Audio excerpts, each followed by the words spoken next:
Let's get ready for Monday Mortgage Minute with your hosts, Tom McNamara and Bruce.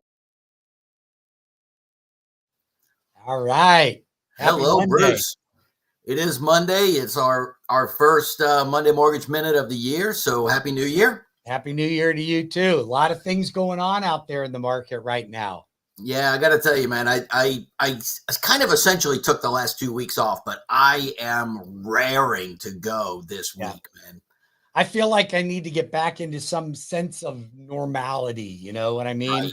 Right. You got to get over these holidays. I'm like, I said to myself over the weekend, I can't wait to get back into work. I got so many things to do. And then I looked at it and I went, wow, that was a little overwhelming. You know, I looked at that list of things and I'm like, yeah, it's a lot, but hey, man, we're gonna dive into it. So, I know we talk a lot about rates. I think that's the first thing we need to cover because, I'm looking ahead at the Fed fund rate, and it looks like 90% chance that it's going to stay the same at the end of the month when they have another meeting, right? well, there's no reason for the Fed to drop the Fed rate anymore. They don't even know what's happened since the first one they did back in September. So they don't know if that's even had any type of results on the economy. However, uh, my opinion is I don't want them to drop the rate again. No, I don't either. Why don't you want them to drop the rate?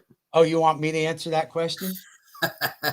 Well, I'll tell you why. Look at the history. Let's just bring this chart up if you don't mind. Yeah, Let's sure. let's look at the history here. And let's see here. So here's where we are today. This is the bond chart now. These are not stocks, these are bonds. So we want bonds to be higher, not lower. So this was back when the Fed did the first half point cut right here. We saw we lost bond yield a lot. Like we lost a lot of ground there. The market did not like it. Stocks did well, bonds did poorly. Remember, when the Fed drops the Fed rate, it's stimulating the economy, which it did its job, but it pulled money, it pulled energy out of the bond market and the yield dropped. So here's where we were. So then the Fed does another Fed cut of a quarter. We got a little better, then we got worse. Yep. Then we started to get better. And then Then they we cut go again. back. Then we go back in here, and the Fed does another Fed cut. Okay. So we got better, then we got a little worse. So if it were up to me, leave it well enough alone. We need to get back up to at least here. So we got it figured that interest rates, if we're on that 102 mark, should be in the low sixes, maybe 6.25. Right. Right now, you're in the mid sixes to even sevens. Yeah. Yeah. Okay? That's definitely. I mean, it's honestly a pretty normal rate, as far as rates go. It is. But with the prices being elevated above where they were, it does affect affordability pretty. Well, Pretty we much. go back to COVID. This was all COVID days here. I'm not showing your chart right now. Okay. All right. So yeah, I mean, we all know COVID days. We had 2% rates, and houses were flying off the shelves for $50,000, $100,000 over asking because money was cheap, right? That's not happening anymore. And honestly, though, what I'm seeing is all the people that bought those houses in the 2 and 3% range, they are not selling. Why would they? Well, I'll tell you why they would, because some of them are, but not as many of them as we'd like. Some of them are because some people have to move. Absolutely. Those are the only people that are selling. Nobody that has a 2% rate is going, I think I want to buy a bigger house. Now they might be saying, I think I want to buy a smaller house, and they're going to cash out and they're going to buy it cash so they don't have to have a mortgage, right? Your downsizers. Those are the people that are selling today. But I see very few people like proactively from a desire perspective selling. It's either it's the 5 Ds that we talk about all the time, right? That's right. So we cover the 5 Ds. That's divorce, divorce, diamonds, getting married, right? Diapers, Diapers, having babies. Yep. right? Downsizing And the worst one, and death. right. So all of those things are a direct need to purchase or refinance. You have or to. sell, right? Or sell. Purchase, sell, refinance, change. It happens with change. They're going to force you into some type of change, or you're going to feel compelled to make that change. Yep. But like you said, if you're sitting on even a 3.5%, 4.25% interest rate, you're not likely to be as motivated to sell to buy. Nope. But the thing is that rate that those people have at 2.5 or 3.5%, whatever it is, they're still sooner or later, they're going to have to make a move. And Eventually, yeah. Well, and it's not going to get down to that rate again. We're not going to see rates in the threes, folks. Listen, if we can get to 5.25, that's hitting the lottery as far as I'm concerned. Absolutely. 5.25 would be beautiful. I would like to see anywhere between 5.5 and 5.75. I think that would stimulate the market.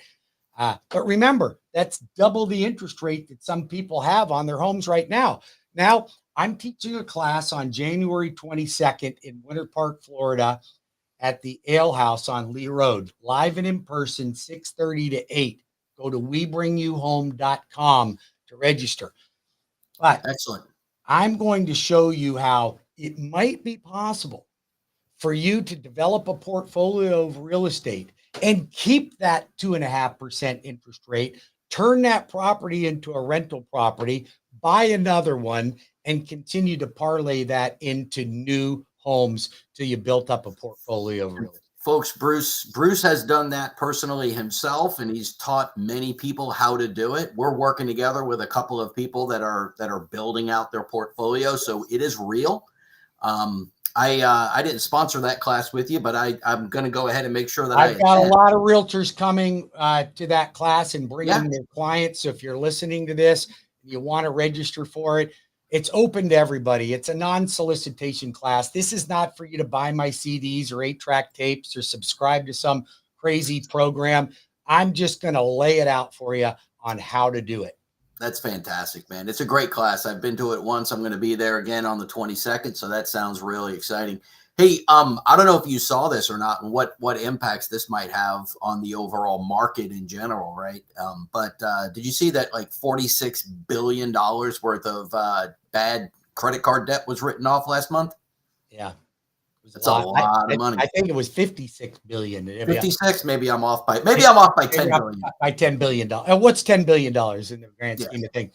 Well, it's interesting because I heard on the news that 39% of people overspent over the holidays. Now, it was interesting because you brought up a question earlier, like, well, what's that compared to other years? Well, it feels like we overspend every year, right? I think we did.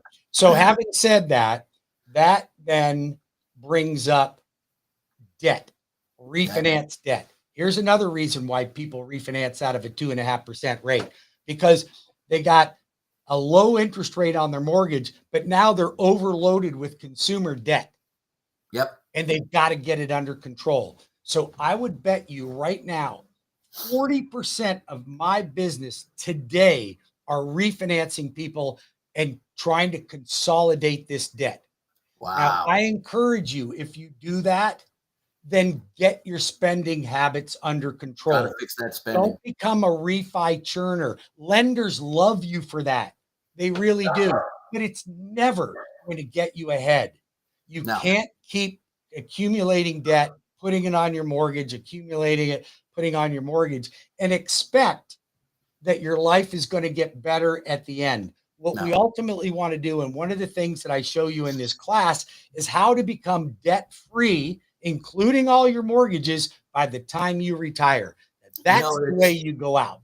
It's not often you meet a mortgage guy telling you to not have a mortgage, but I definitely appreciate that advice for sure. Well, you know what? We have to be realistic. Yes, I'm in the business of helping people, and they need my vehicle, my mortgages, to help get them out of debt. But you have to learn from that. You can't just, and I've got habitual refinance clients, believe me. I mean, I'm going to hear from them every 18 months. and it's the same story. Something happened.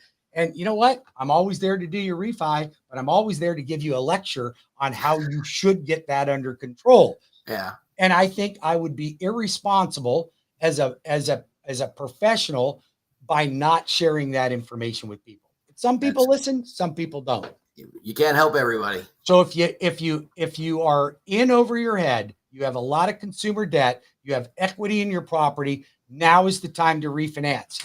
If you are looking for interest rate reduction or eliminate PMI or payment reduction, I have created a VIP checklist for all of my clients.